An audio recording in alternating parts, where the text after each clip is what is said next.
What happened to the youngest Division I football player of all time? Amobi Okoye would play his first season for Louisville football as only a 16-year-old. He would play in all 13 games as a true freshman. This is like extra crazy to think about now because there's like 26-year-olds playing in college football. Amobi Okoye was 16, playing defensive tackle.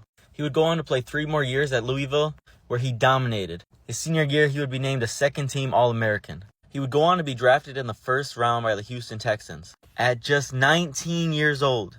To this day, he's the youngest player ever drafted into the NFL. He would play 4 years in Houston and 2 in Chicago. Though he never really dominated like he did in college, he had a couple solid seasons. His best would actually be in his rookie year as a 19-year-old, where he recorded 5.5 sacks. Unfortunately, while he was getting ready for his 7th season, his whole life would change. On a random afternoon hanging out with family, Okoye would start to seizure repeatedly.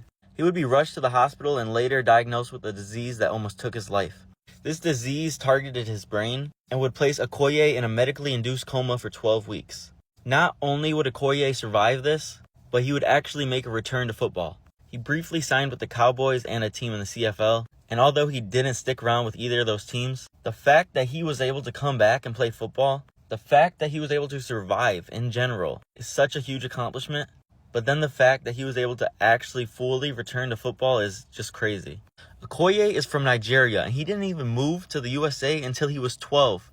It only took him 4 years to become a Division I football player when he knew nothing about football, and it only took him 7 years to become an NFL first-round draft pick. That is insane. This is one of the best athletes the world has ever seen.